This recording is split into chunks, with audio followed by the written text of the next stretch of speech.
just let you know I hit start on the stream. Marshall Brown just started to stream, everyone, just so you know. It may end up just being you and me in here by ourselves. That'll be okay.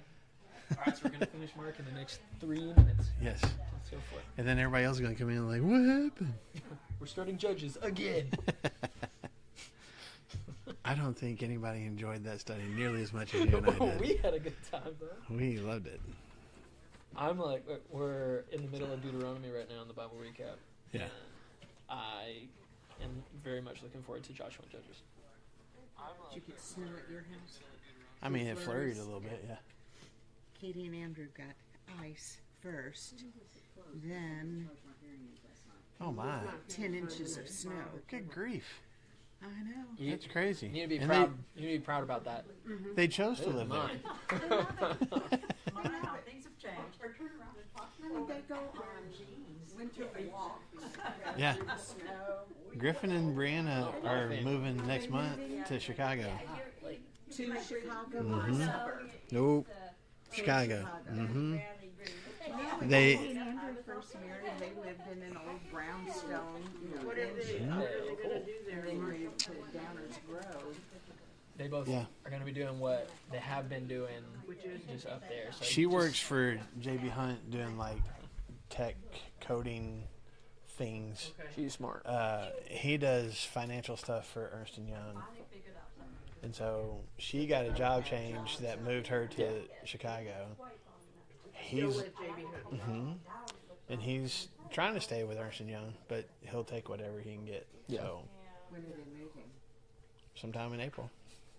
Well, at least the weather won't be. I was Yeah. like, you'll be Yeah. ending that yucky Yeah. weather. So anyway, exciting times. Indeed. So No, same. yeah, you never wear hats. When That's my such a lie. I just lied on camera. And I lied it's to all these like, people right what do here. you mean? Like you wear hats all the time. Yeah, well, my hair is long for sure. Yeah. We waved at each other, and I thought it was you. Oh, Around the other way, he said, I have to come and get a hug. we're built the same way, so for sure. Recognize him from afar. Yeah. Well, first of all, happy St. Patrick's Day to everyone. Those of you watching online, happy St. Patrick's Day to you. You are publicly I not am- wearing green. Well, Publicly. St. Patrick was the first, the original, the OG Razorback OG. fan, and so I am honoring St. Patrick and his dedication to Razorbacks Sounds radical. by wearing a Razorback All right. shirt. I'm rebelling. Are you? 44 years of teaching elementary kids. Uh-huh. And Being like being Mrs. on guard all the Green. time. Yeah. Green, Yeah, not gonna wear it. yeah. Just refuse right. to wear I it. refuse. Yeah, I'll pinch you on the way out. I did not. Dang it. So, I know. I did when I was a kid. Yeah, but Christy no. didn't pinch you on the way out? No, she was on her way to a meeting, so she really didn't care about seeing whether or not. What? I thought she was trying to honor the saint as well. I mean, she's wearing green, Well, of course she you know, is. but yeah, no, Yeah. yeah. So, yeah. Which I don't know. I don't know if she's like the school board meetings tonight, so she may be on camera tonight with green on. But anyway, whatever. That's awesome. So I don't know how you choose to celebrate. I don't know if everybody's got special dishes or I don't. Did you bring green biscuits today or no? Okay, just checking. You Yeah, totally just could throw have. some- Throw some Yeah. food coloring in there. We have our monthly Legion and Auxiliary meetings, so the menu is all It's all greens. St. Patrick's. Yeah. cabbage Greens. and I don't know what all else. See, that's what I don't know what the foods are to celebrate St. Patrick's Day. But cabbage, that reminds me, cabbage. Oh, Is, yeah. yeah. Probably. Green eggs and ham, is that what you said? Yeah. Is that Scottish? Yes, haggis is Scottish, and the reason that I know that is because of the '90s comedy movie "So I Married an Axe Murderer," starring Mike Myers. And that's And- how you know and- that that's yeah, because Scottish. his dad loves haggis. It's sheep. Isn't it sheep? It's like a sheep's stomach or something that's been filled with. Yeah, yeah, right. yeah. It sounds amazing. Bodan. What's Oh, I've club had- sausage. Oh, I've had boudin before. Okay. Yeah. Man. Cabbage rolls? Yeah. Yeah. You've never had a cabbage roll? Cabbage roll. They're so No, y'all look at me like, what is wrong with me? I've never, Oh, I don't even know. food has cabbage rolls too. Do you Like egg rolls? no, cabbage roll. like a little That you- roll up? Yeah, you take the leaf of, or you take the leaves of cabbage and you. Oh, yeah. put 'em hot, yeah. and then Okay. You put your hamburger Yes. and No, no. mixture I've been to and PF Chang's. I put the lettuce wraps. That's a cabbage roll, right? No, Oh. it's not quite. Do you know how to make egg rolls? You put it on the floor and roll it, right? Yeah. I saw that one coming. Yeah. I got that one. Oh man. Yeah. Anyway, no, I don't eat cabbage, first of all. Well, So- you don't like healthy stuff. So. I'm not, I I don't like all mean, healthy things. green things. I- I'm not a big fan of. No, No, tastes like it's water. not. Tastes like water. I disagree with everything that It's you just said. water. Cabbage is Disagree water. with everything. Sauerkraut. Yeah, No, I don't like Sauerkraut's good. coleslaw. I love sauerkraut. Christy loves coleslaw. I don't like coleslaw. So Have it on hot dogs. Yeah. sauerkraut. Oh, Yeah, Christy likes it on a Reuben. Y'all ever had a Reuben? Yeah. The Yeah. corned beef and That's sauerkraut. So good. So Yeah, good. she loves that. Anyway, Book of Mark is where we are today. Yeah. Where's the transition? Where's the transition? There's no transition at all.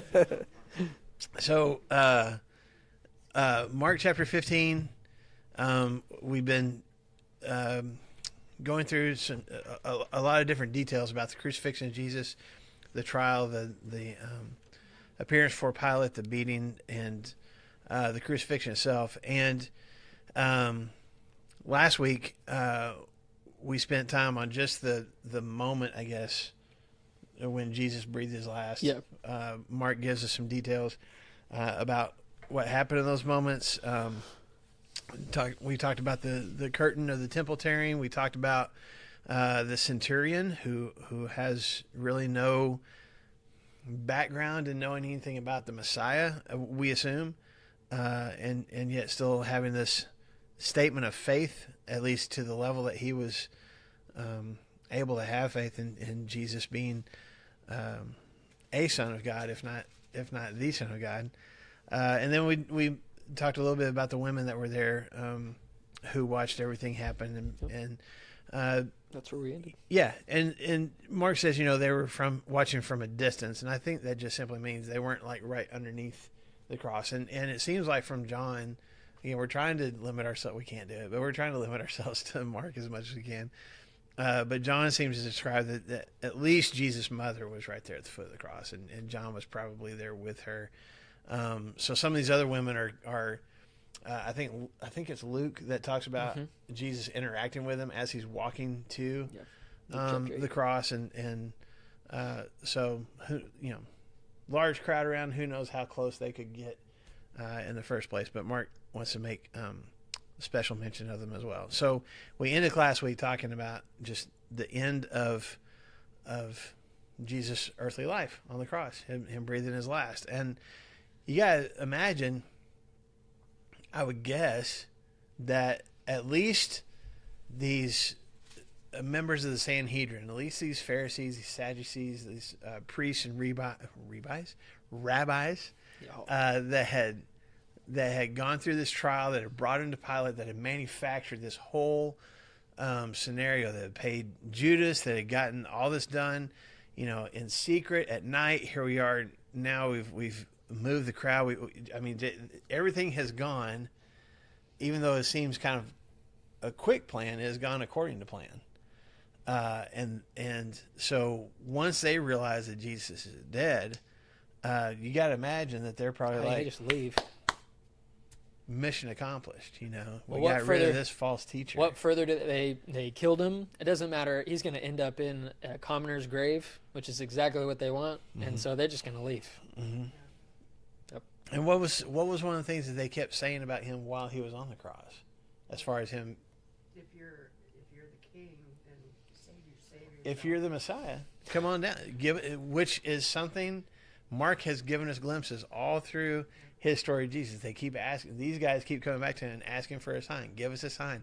Prove to us that you're the Son of God, which he's done multiple times. And there's even one time he's like, I've already given you signs. I'm not going to give you another one. And then here we are, even at the cross, and they're like, we'll believe in you if you just come down off the cross, and he Doubt it. doesn't. And Doubt it. looking back again in hindsight, knowing the full story, we can see honestly the immense power, the self-control that it Meekness. took on Jesus' part to intentionally stay on the cross, to endure all of that, knowing that he could do exactly what they're asking him to do, that he could actually come down off the cross, that he could call on angels to rescue him, all the things, and choosing not to. Mm-hmm. But they don't see that, and it's such a blindness. It's like the well, besides his resurrection itself, it's just this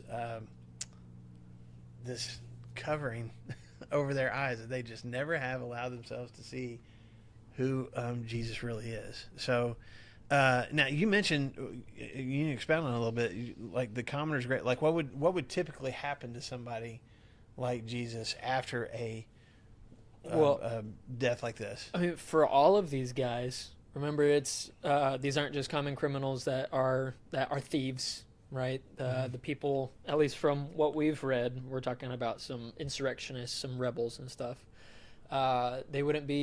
They're not like us today, where we've just got a little spot outside of Jerusalem, it's, underneath a tree. Mm-hmm. We've set aside, the plot's there, that's where my dad is and everything. For No headstones. Yeah, for somebody like these guys, it would be, we're throwing them in a common mass grave with no headstones. Mm-mm. No, they're just going to be fodder for the birds, and bury them in there, and we'll be done. Mhm. And that's the plan. Well, a lot of times with these crucifixions, again, not necessarily with Jesus, but with a lot of these crucifixions for the Romans, they leave the bodies hanging.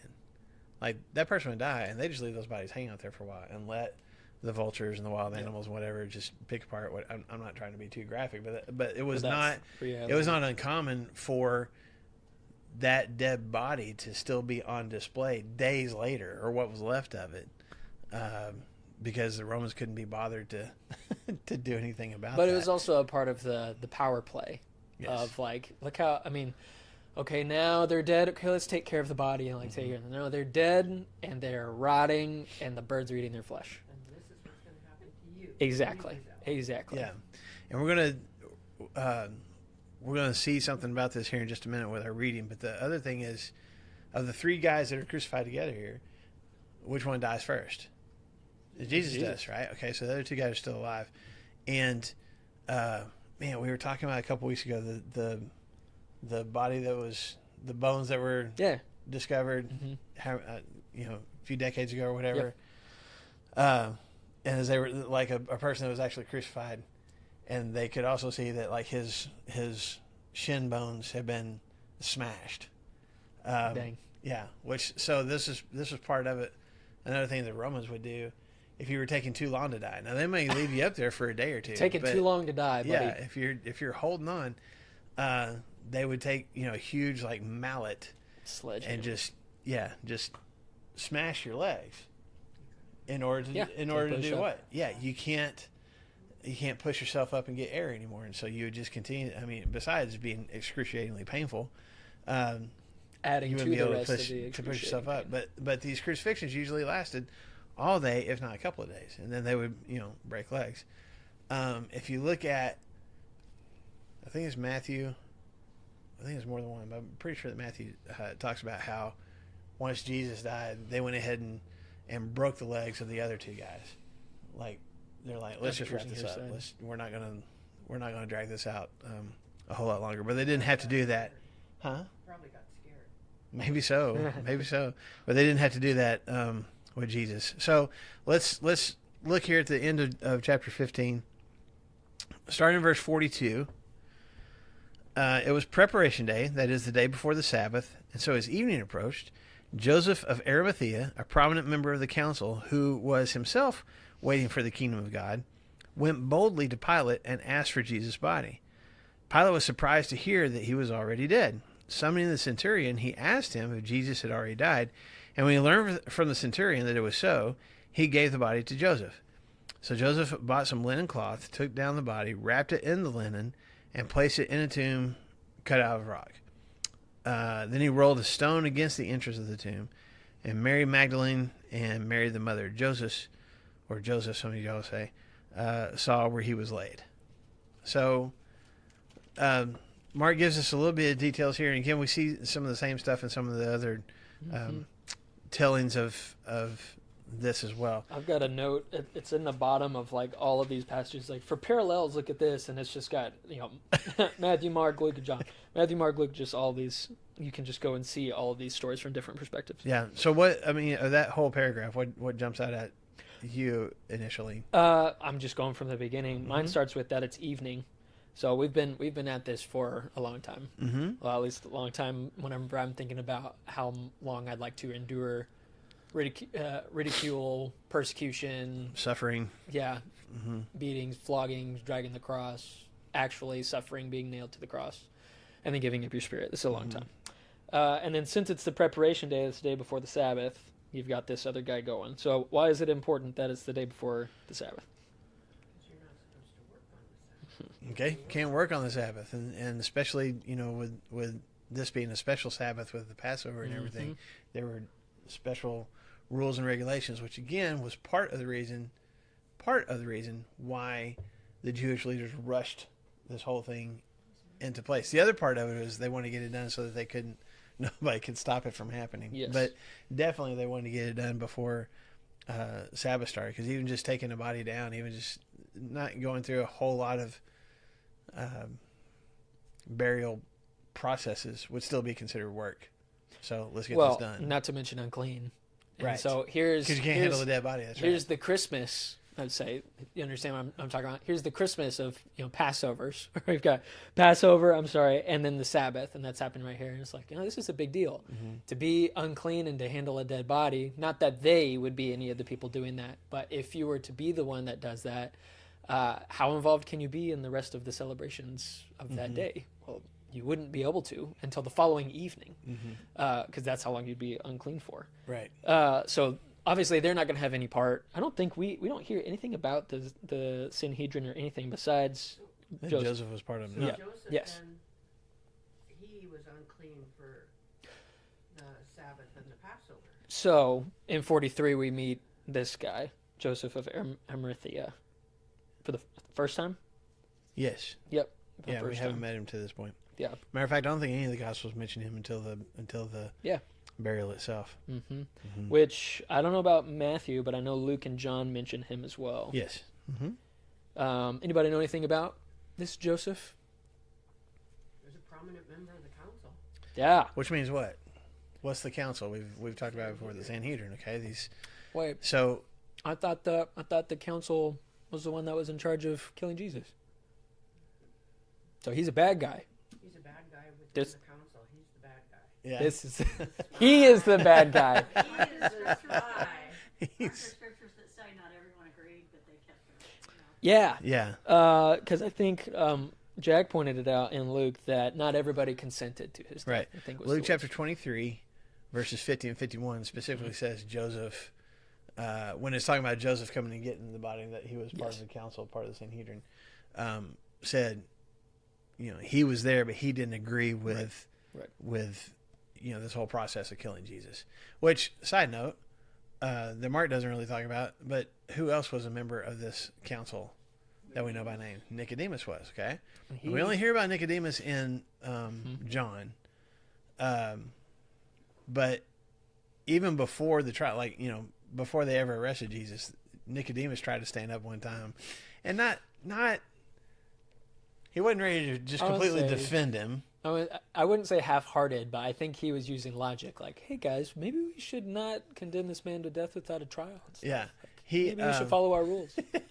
he and Joseph, but I wonder if he and Joseph ever had any conversations. I with think each they other. were buddies. Probably There's only so. I say only 70 of them. Surely within that 70, you've got people that are factioned off because of Little some certain cliques beliefs. here and Yeah, there. yeah. Yeah. I think you'd be able to tell. You've got guys that are screaming with spittle about how they hate Jesus and we got to murder. And there's probably guys that are not doing that. Yeah. And be like, are you Is this Yeah. a little ridiculous? So like Nicodemus, for example, in John 3, he comes to Jesus and asks him questions, but when does he show up? At night. night. Don't want anybody to see him, okay? Which Jesus kind of in a backhanded way kind of addresses, because Jesus, says, hey, light has come into the world, but people don't like light because they'll be shown for who they truly are, and so they prefer darkness. He's Nico. looking at Nicodemus Nico. in the night, in the darkness, and then I believe it's at the end of chapter 7 when the high priest and some of these guys are griping about Jesus. That might have been when they sent the soldiers to go arrest him. Oh, And maybe. the soldiers came back and like, man, he said some really cool stuff. And anyway, Nicodemus stands up then in the middle of that group and says, okay, but aren't we supposed to give somebody a fair trial? Aren't we supposed to hear them out before we make judgments about See, them? here's the logic. I Yeah. like that about him. But he's also not like, hey, you guys are wrong. He's teaching good stuff. He's like, let's hear what he has to Remember, say. let's follow let's the hear what he law. has to say. He's got There's some watching tact. his back. Yeah, there's some Right, tact there. right. He's not ready to fully defend Jesus. He's just like, maybe we should at least hear what he has to say. And immediately they jump They- on him like, oh, you're one of his disciples too. You're a Galilean, right? Yeah. You're that backwater guy too. Yeah. All right. Yeah, and like John doesn't record his response, but I in my own mind, Nicodemus is like, no, I'm not a disciple. Shut up. You are. so- Just kind of that kind of But stuff. then he shows up for the third and final time. There's only 3 times in Scripture. The third and final time at the end of John, in chapter 19. To help Joseph take care of the body. Yeah. So, even though Mark doesn't mention Nicodemus at all, there's a connection there, and you see that as much as it feels like the whole Sanhedrin, this whole council was all just diametrically opposed to Jesus, there were some of these guys that were wrestling with this, and even if they struggled to fully buy in to what Jesus, I almost said what Jesus was selling, but what Jesus was teaching, the message that he had and the life that he was calling them to. There's at least some of these guys that are chewing on it, and not just because it's opposite to what I've heard in the past, because it pushes my boundaries a little bit, then it must be wrong. They're at least willing to, and I feel like Joseph is one of those guys. I would think even outside of who or what I believe about Jesus. Think if you guys have been a part of committees and stuff, normally there's like this is the way we do things. Whenever the committee starts to supersede those things, be like, no, this is so important. We got to throw some rules out to make this happen. That's when you have some of the other members of the committee like, okay, I understand this is a big deal, but like we're breaking our own laws to do this, right? So Jesus aside, like I may not agree, not even having Jesus a part of my headspace as much as like we're breaking our own laws trying to meet right now and then sentencing someone to death at night. Yeah. We're breaking those things. So not even to mention some of the people, but they're all already in a frenzy and they have an idea of what they're going to do already. Yeah. So let's investigate Joseph just a little bit more. So he's Joseph of where? Arimathea. Okay. So I love going there for spring break. Such a good time. Are you going there? No. Because nobody knows for sure exactly where Arimathea was. Now, the most popular, the most common assumption is that it's a place. This ancient city is called Ramathaim Zophim. Say that 3 times fast. Yeah. Ramathaim Zophim, which would have been called back in that time Rama for short, or Rama, which is where the prophet Samuel in the Old Testament. That's where he was from. Okay. It's an area about 5 miles away from Jerusalem. Now, there's nothing that says, Arimathea was that city. It just has similar sound. The way you say it, especially in Aramaic, has a similar sound to it, and it would seem to fit. It would be close enough to Jerusalem where Joseph could come in for council meetings, and we don't even know for sure if he was a rabbi or if he was a priest, any of those kind of things. We just don't know that much details about him. But we do know that he is, when it says Mark calls him what kind of member of the council? Prominent. So people knew who he was. Mine said respected. So it's this, like, he's elevated. Yeah. there's, and probably not new to the group. He's Yeah. probably been a part of the council for a while, which means he may be a little bit older. People listen to him. People ask his advice. Whenever he speaks up, people stop and listen to what he has to say. Okay. The other Gospels said that he is a good man and he's a righteous man. And whenever we're thinking about Pharisees or people that are part, not that he was one, but people that are part of the Sanhedrin, in our minds we're like, yeah, no, those guys are bad. Those are bad guys, you know. But Yeah. this is a really good and righteous man that's well respected. This is a pretty awesome dude. Which one was it that said he's good and righteous? Do you remember? It was either, I'll have to see, it's either Luke or John. That's Okay. what I've got a note for. Because that's important, because if you think about just those two terms, Paul talks about that in Romans chapter 5 when he's describing Jesus dying for us. And he says, you know, for a righteous man, nobody's going to die for a righteous man. Though for a good man, someone might possibly dare to die. Okay?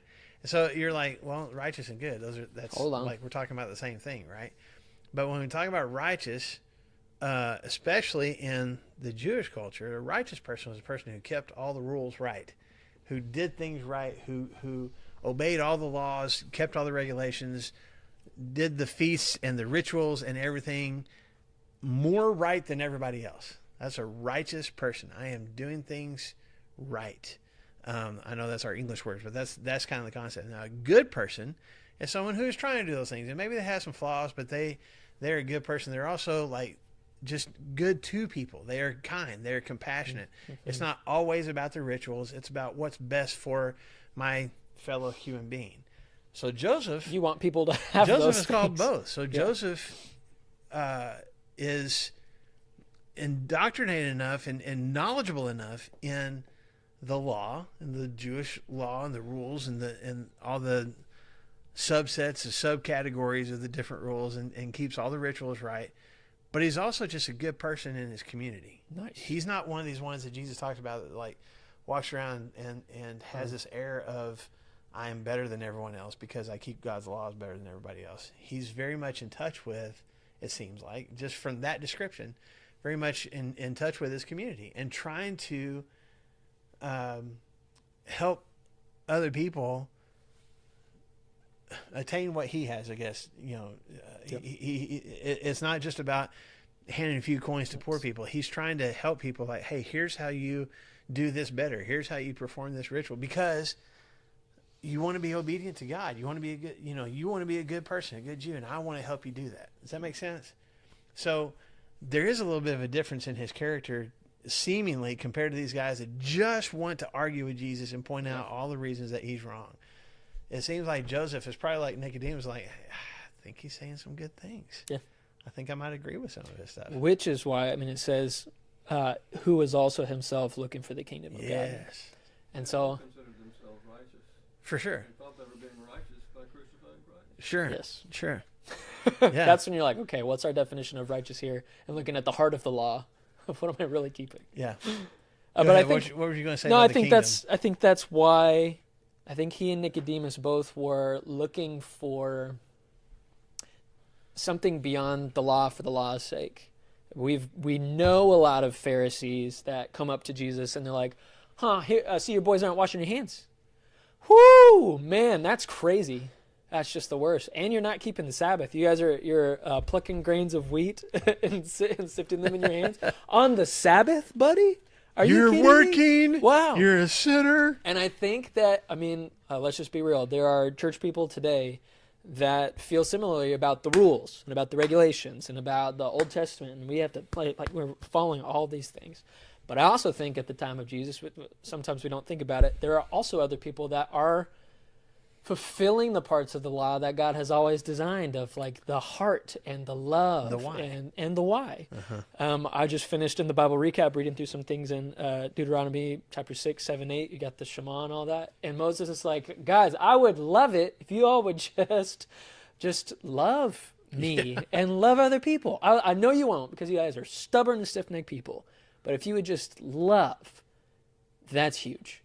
And I do think that there are people, with Joseph and Nicodemus being some of those guys, that are, yes, concerned about following the law to the letter, but not to the point of hurting others or despising others or not being good, loving people. Well, and it's like the guy that came to Jesus and asked him back in chapter 12 what the greatest commandment was.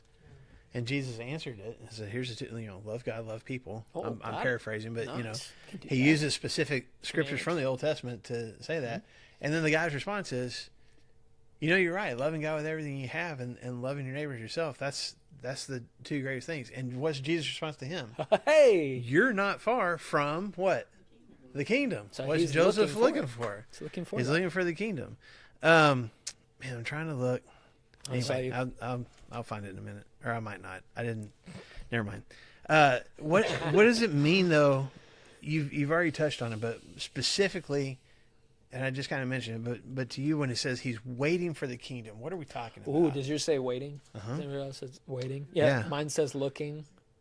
I got waiting. Yeah. I didn't look see which word it was in the Greek. Yeah. So Here to tell us. Yeah, Lou, if you're watching, word, we need you. We had no idea what Jesus or what God actually said in His word because we don't have the King James. Yeah, But what is that? What is that? Can't see it when you shake it. without doing. I think that he also, I mean, he knew there was something special about Jesus. Mm-hmm. But Or at least he's respectable. Still waiting for that king that's coming to get rid of the Romans and take power over the country. Mm-hmm. They're waiting He's for. still waiting for the kingdom to Yes. show up. Yes. Israel great again. Yes. So I don't want to spend the whole class time talking about this, but that'd be a different letters on the hat. by the way. Say yeah. This waiting for this Messiah, this concept of the kingdom for Jewish people in Jesus' day was not just waiting for heaven one of these days. It's this kingdom that the Messiah was going to usher in, and hopefully they got to be a part of it.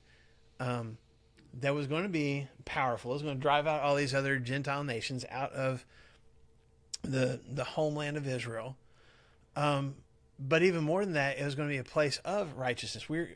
This Messiah was going to usher in this time of shalom, of peace, of total fulfillment, because we're all connected in doing things under the law the way that God wants us to. And it's Doing going to them be well. almost this utopian society. And only what they had figured out or decided, or I don't know how they decided, but the belief at this point was only the most righteous people were guaranteed to be a part of that kingdom. But so when you got somebody that's a righteous and good man who is waiting for the kingdom, he's kind of like some of Jesus' disciples where he's like, I'm looking for it. I'm watching for it because I believe that this perfect kingdom of God excuse me, is going to show back up here on earth, and I get to be a part of it. And there's this hope,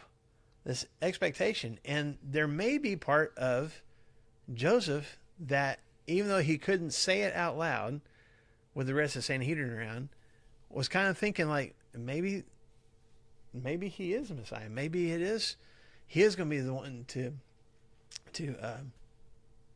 usher this in. But it's something that he's watching the sign. He knows all the prophecies. He knows what to watch for, and he's just watching for it. He's waiting for it. He's hoping for it. He's been hoping for it since he was a kid. And now, if he had any inkling of belief that Jesus was Messiah, how disappointing would that be? Well, and that's the other part. Whenever John is talking about him, it I gotta get a says, drink real quick. "You're good." In John chapter 19, verse 38, this is after Jesus is dead. They've pierced his side. It says, "After these things, Joseph of Arimathea, who was a disciple of Jesus, but secretly, for fear of the Jews, he had some tact. He wasn't going to scream it. Asked Pilate that he might take away the body of Jesus." So this is where it's hard. That's why Marshall and I are talking about Nicodemus, even though he's not in the book of Mark, because it's hard to talk about all these things without talking about everything. So he's looking for the kingdom of God, and if he is a secret follower, a secret disciple of Jesus, but he's not outward about those things because, I mean, they'll excommunicate him from the group. Easy peasy. All right, well, I know that you're respected, good, and righteous, but that's heresy to think that he's the Son of God and to be following him. So you're out for sure. This secret follower, he's looking for the kingdom of God, and so it's not just that he thinks that he's an honorable guy or that he was something special, but he really is convicted, probably maybe even more than Nicodemus, that Jesus really might be who he says he is. Yeah. And it's only when you put the couple of gospel accounts about this guy that you're like, oh, he's a good and righteous guy that didn't consent to this condemnation that they have, this trial that they had. And he's also a secret follower. Mm-hmm. We need all the gospels. We want to tell all those things about him. What else do we know? Okay, he's from Arimathea, but what else do we know about him besides being from Arimathea and being a prominent member of the council, being a good and righteous man? What else do we know? He was wealthy. Okay. Mm-hmm. Now, Which Mark. I would say when it says, and took the body away, Mm-hmm. being an older gentleman, I don't think he could have taken the body down. He probably had servants to do that. Probably so. You know, and I don't know. The Bible doesn't give us any details in any of the Gospels about how They just they took the body detached down. Jesus' body from the cross. Maybe the I'm soldiers actually helped not do sure. that. Maybe there are some servants that climb up and do that. But he's at least having that done. And then Nicodemus had 75 pounds of Norman, so Man. he's carrying it that. Right. He's got a 75 cart. pounds worth of He's stuff. got but a cart just for the perfume. He's just holding it all in his arm. Yeah. 75 pounds of stuff that he adds to the body when he buries it. And that's in the Gospel of John, if you're looking for it. But Joseph, Matthew chapter 27, verse 57 specifically says that Joseph was a wealthy man. So Bible tells us, first of all. The second thing is, where does when he gets the body, where does he put it? In his own. In his own. Okay, his tomb, own new tomb. Nobody has ever been laid in it before. instead So- of the commonplace grave. But even if you weren't a criminal, if you're going to bury a body back in this time, you had to have some money if you're going to have a tomb. Now you could go out and bury a body, somewhere outside of town, and just dig a hole and throw the body in, and eventually it's going to decompose or whatever. Didn't they bury a lot in caves and stuff? Well, that's the whole thing. Is he's got a tomb that has been cut out of rock, cut out of a hillside. That took money to do that. That was wealthy people that got to do that. And again, we've talked before about how some of these Pharisees, and definitely the Sadducees, who are mostly of the priestly line, they had a lot of wealth. They got to take some of the goods that people were bringing to sacrifice to God. And it's been that way since the Old Testament. But some of these priests weren't as bad as tax collectors, but they took some things for themselves. Well, they were the lawyers that were devouring widows' houses. homes. Yeah, we talked about that. So, again, Joseph seems to be a good guy, but at the same time, he's accumulated some wealth in his life as well. And for him to be able to afford to have cut out a tomb that nobody has been laid in before, this isn't Reserved like for a him. family. There would be room for other family members and for Yeah. himself. That's what those tombs are for. They would have, It's like a crypt. yeah, and kind of shelves and stuff that they would have in there to put different people on. But nobody's been in this one yet, and that's where he's going to put Jesus. Don't you wonder what would have happened to Joseph of Arimathea afterwards by the rest of the council when they found out that he had given Jesus an honorable burial? Mm-hmm. I mean, you have to think. And Nicodemus is there too. Kicked him off the council Yeah. and- You wonder. Well, that's the interesting part too. He's looking for the kingdom of God, and he's a secret disciple of Jesus. What is he doing by taking the body down and preparing the body? breaking the secret. Well, he's breaking the secret.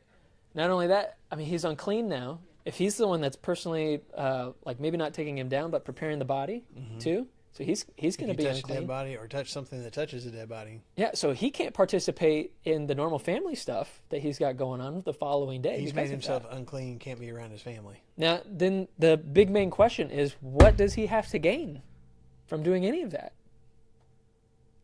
Because this is some pretty big personal sacrifice, financially, time, unclean. He can't spend time with family. Maybe threatening his status. Yeah, and that's one of the big ones. And what does he have to gain from any of those things? What can Jesus offer him now? Eternal life. He was fulfilling. But he doesn't know that. He was fulfilling the Yes. Isaiah, Yes, chapter 53:9. 23rd chapter, the 9th verse, 53, 9. Read it. Read it. Go for it. Okay.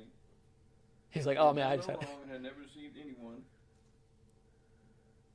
but he was buried like a criminal. He was put in a rich man's grave. Yeah. Mm. Yeah. We had to fulfill the prophecy, right? This And I way- don't know. Do you think you he know, would have even been thinking about that? I don't even. Maybe know. so. I mean, he would have known the prophecy. And this what I mean. We brought this up a couple weeks ago. We were talking about Jesus calling out, my God, why have you forsaken me?" That is the start of one of the Psalms of David, which these guys in the council would have had memorized. From the time that they were kids, they would have had that psalm memorized. They would have sung that song. In church. And they should have, and maybe they did, but they should have been looking around at all the different things that is happening to Jesus and see how they match up so perfectly with what David described, almost 1,000 years before they were actually happening. So same thing with Isaiah. As Isaiah in Isaiah 53 is describing this suffering servant, this Messiah that's going to come, that God is blessing. I wonder if Joseph may have even thought, I'm the rich. I'm being a part of fulfilling this prophecy. I'm taking this. I recognize, man, he stood before us and didn't say a word. He went to the slaughter and never opened his mouth. Look at his wounds. I wonder if there's some things that are happening in Joseph. I don't know for sure. I just wonder if there's some things that are happening in Joseph's mind, that he's recalling these prophecies that he has read, that he has quoted, that he has studied throughout his lifetime, and going, it's happening. And maybe that's part of his motivation. Besides just being a disciple and being kind and being good, if he's thinking, okay, I'm the rich man, and I'm going to be a part of this, and I don't care what the consequences are. Which is why. Go ahead. That because he was a righteous man, God was influencing him. Yeah, God may have used him without him realizing that. He Yeah, may not realize all this, but totally true. God was saying, hey, you got to go Check do it. this. Yep. Yeah. But disciple is powerful. Yes. Disciple doesn't mean he thought maybe his teachings were okay. Disciple means he was following Jesus and he had faith. So he was probably one waiting in Jerusalem Yeah. for the resurrection. Yeah. But again, what in this moment, what had happened to most of Jesus' disciples? They've run off. And not just part of it was fear for their own selves, which has been part of Joseph's problem. I think this is why he was in secret. But also just like everything that I have believed about the Messiah and this kingdom that we've been waiting for now seems to be crashing down. I thought he was the Messiah. Now he's dead. What do we do now? And maybe that's part of Joseph as well. Is like, I bought in. I was, I was following. I thought this was it, and now Maybe it's not. Jesus asked him But to I'm still follow. going to go through the process of giving an honorable burial. Yeah. You don't do that if you don't love him. Well, I'll take it a step further. How did he get Jesus' body? What did he do first? He went to Pilate. He went to Pilate. Okay, so Pilate had this guy condemned, and Pilate has to give permission for what is done with the body afterwards. He's either given instructions to the soldiers, which he may already have, but you can't interrupt what the soldiers are going to do without permission. So who do you go talk to? Whoever's in charge of the soldiers, which would be Pilate. Now look at your Bibles. How does it say that he approached Pilate? Boldly. Is that the word that you It have? says with courage. With courage. Okay. Which everything that we've talked about, why he is on purpose making himself unclean, sacrificing his grave, like all of these things, like all of that, and his standing with the Sanhedrin. Now he's going back to the man that was like helping make all that stuff happen. He for sure is going to be found out by his friends. Yeah.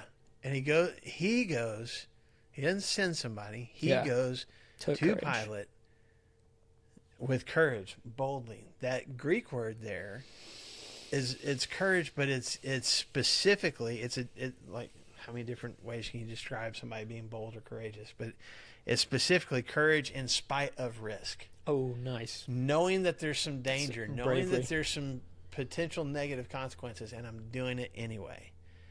That's the word that's used for Pilate here. So knowing that this is going to affect his status, that he may not be on the council anymore, that people are going to whisper about him, or maybe even come up and say things to his face. It's going to make him unclean. A That it's follower like that they're going to all the murder. risks that are there. He recognizes that, and yet he goes to Pilate anyway. So again, here's Mark just. It's just a quick sentence. He went to Pilate boldly, and and like, oh, there's so much more there. Like, like what Joseph is doing, is putting everything at risk just to bury the guy he thought might be the Messiah. So it's another snapshot that Mark gives us of faith And his goodness and his at righteousness. the cross, because we talked about the centurion last week who didn't know anything about messiahs and prophecies and all that kind of stuff, and yet he watches how Jesus died, and is like, there's something about this.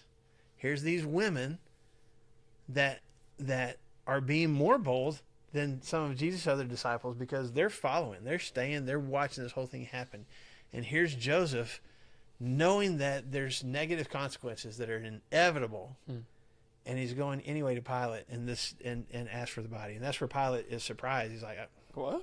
I don't know, I didn't have watches then, but 6 hours. His sundial. His sundial that's on his wrist. That's right. But he was surprised. He was surprised that Jesus died so quickly, because that wasn't typical. But we've talked about how Jesus, by the time he gets to the cross, he's been up for well over 24 hours, besides all the things they went through. And then we've also talked about, besides the physical, just unfathomable physical strain that Jesus was under, the spiritual weight that he was carrying on the cross is just exhausting. His body just couldn't take it. And I also think there's part of him that's like, it is finished. I'm done. I don't want to hold on. I don't want to keep struggling. I'm giving it up on my own accord. Yeah, I've done what I came to do. And so he goes and asks Pilate, and Pilate makes sure, is he actually dead? He summons a centurion. I wonder, because I just looked at wonder the if it's other the same verse. guy? It's the same guy. Yeah, I it wonder, might be. yeah, I'm with you. But anyway, he grants the corpse to Joseph. Mm-hmm. Okay, so unclean.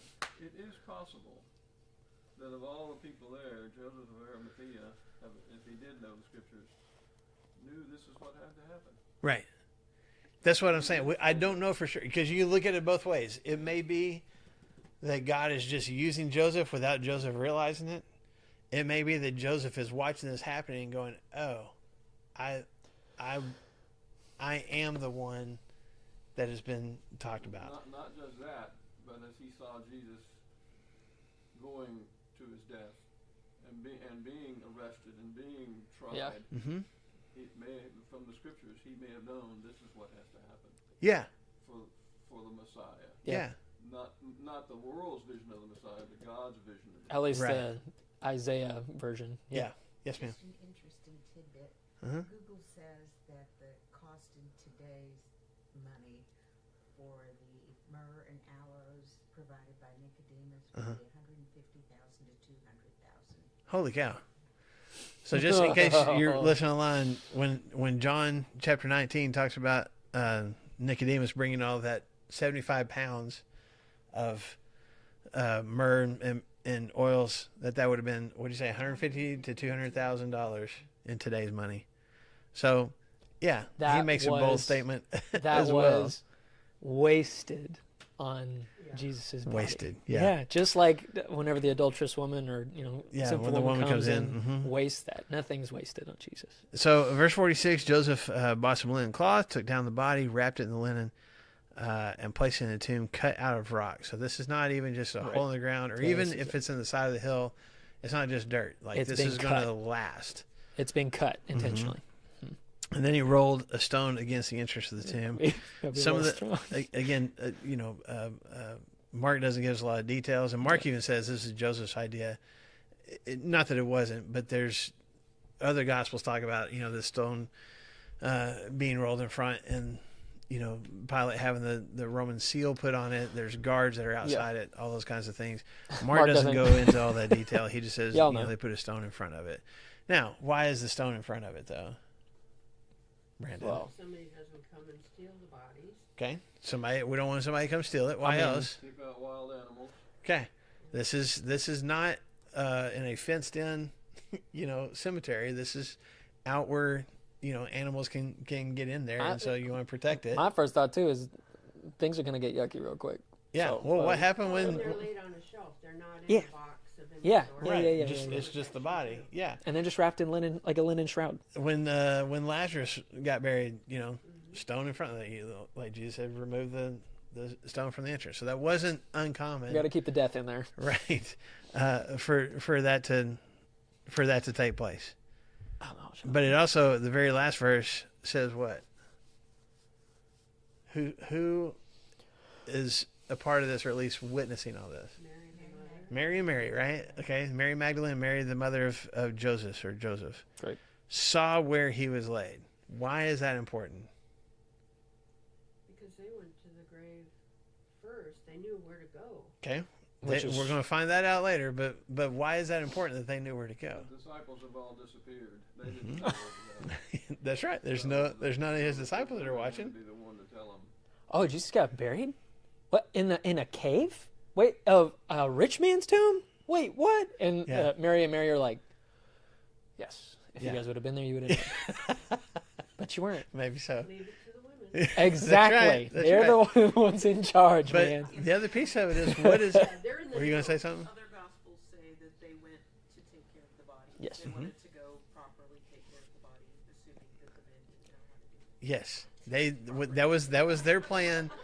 Their plan all along was to get past the Sabbath, and once all the Sabbath rules are over and we can start doing work again, they're going to come back and do it right. The times that I've taught about Nicodemus in those chapters is like, why'd they come and clean up their act afterwards? Because these two dudes probably, man, I wish my wife was here. They probably never done it before. Never and- done it before. But the other piece of this is that, and this is still, it's not as prevalent nowadays, but for centuries, for those who try to disprove the bodily resurrection of Jesus, one of the excuses that is given is, well, they went to the wrong tomb. So they go and find an A empty dead tomb body. Mhm. and go, Oh, oh, yeah. there's no body here. And so, they went to the wrong one is what happened. Idiots. And before that ever, can become, which I'm sure it was probably a dominant theory in Mark's day, which is why he says here in verse 47, hey, here's these two women, and they watched. I mean, obviously it's Joseph's tomb. He had it built. He knows where it's at. But other people would know where his tomb is too, because he's like, yeah, you guys know that's been in my family for years. Yeah. Waiting for us. But even these two women are watching, and Mark's like, they saw where he was laid. There's not a question. When they come back on the first day of the week after the Sabbath, they're not just roaming around going, God, which one was it? Do y'all remember? They knew Jesus, exactly Jesus. where it directory. was. So, No headstone to tell you. Well, Right. Yeah. Right. There was a row of them somewhere really close by too. I mean, it could be, you've been to where they assume that Jesus was buried, Yeah, right? I was thinking, I don't know how much I want to get into that before I we mean, go for get it. there. Just start. So, And if we run out of time, we'll just run out of time. I told y'all that we went to the Church of the Holy Sepulchre, and that it was like, this is the lamest thing ever. That was my thing. I don't know if you've That's heard me Brandon's talk. version Yeah, of it's it. my version. Okay, so like, here's the spot where the top of Golgotha, where they're, supposedly the cross was inserted, and then the tomb is 30 yards away over here in this kind of crypt thing. And there's icons and there's candles, and in its own archaic way, it's beautiful. But I'm like, I just want to see the hill, with nothing else. But there's an apartment complex on the other side. Like, it's just, it's like, what? This It was a right letdown. here? It was a letdown. We went to this place that is called the Garden Tomb. It's inside, I guess it's right outside the walls of the city. But it's gorgeous. You can look up pictures and stuff too. It's incredibly well kept. I mean, whenever it's called Garden Tomb, they've got flowers. There's butterflies all over the place. I mean, it was gorgeous greenery, but like these stone paved. Like it's being kept alive by patrons and stuff, and it's gorgeous and it's beautiful. And you go just a little bit farther up to the, I guess, what is that, east side, and you can see what at least one of the 3 or 4 spots that may have been Golgotha. Like I said, there's an apartment complex on the other side, and you're like, it's kind of a letdown.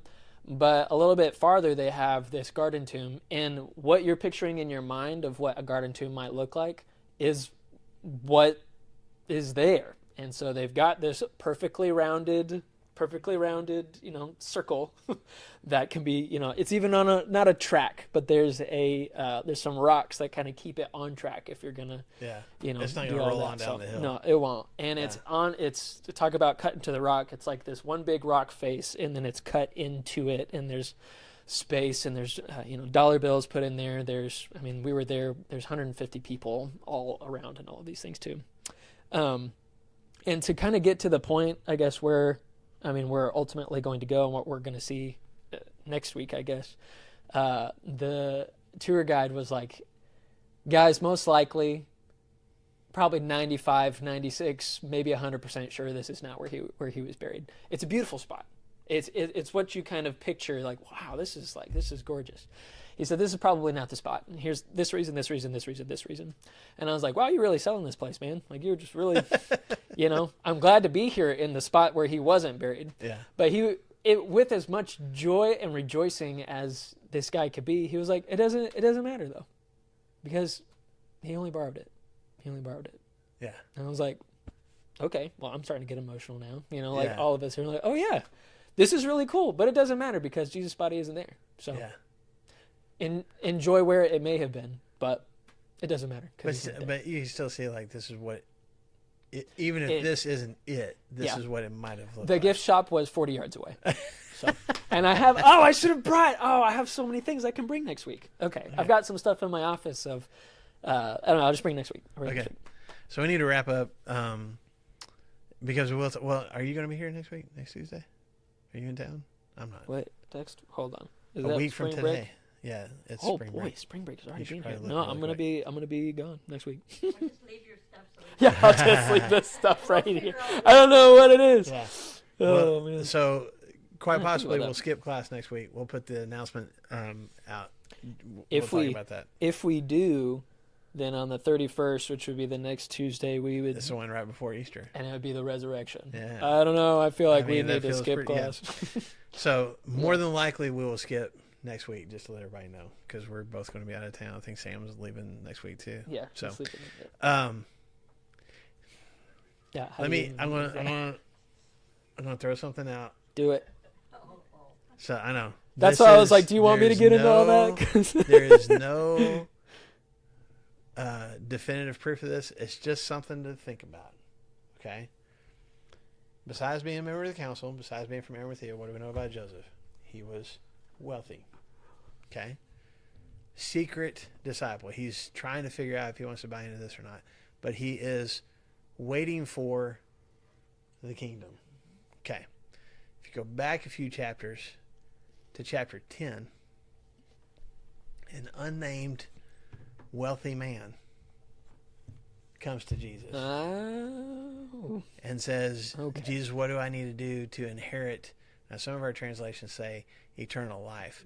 The actual Greek is the life of the ages, which is another term that Jewish people at that time would have referred to as this life under the Messiah, this new kingdom. This is the age above all ages. It's the time better than any other times. What do I got to do to inherit that? And Jesus says, you know the commands. Don't murder, don't steal, And he says, all those I've done since I was a kid. And Jesus looked at him and loved him. Right? Here's a wealthy man who is known to not only be good, but be what? Righteous. Righteous. He keeps all the rules. And is waiting for, looking for, hoping to be a part of the kingdom. What's the one thing that Jesus told him he was lacking? Sell your stuff has a hold of your heart. Get rid of that and come follow me. And he did what? He walked away sad because he had a lot of stuff. I'm not saying it's definitive. It's just something to think about. Okay? Just wondering if Joseph was the rich guy that came to Jesus. I mean, probably not. Maybe so. That's the way I'll say it. And there's just a lot of similarities there. Okay? Take that for whatever it's worth. I just, in the back of my mind, I thought, wouldn't that be cool if that was the case, and that has come full circle, where now the one thing that was holding him back from fully committing to Jesus was his stuff, and now he's sacrificing some of holding his all that stuff out. in order to help bury Jesus. Just thought. That's there's nothing. I don't think it matters about our salvation either way.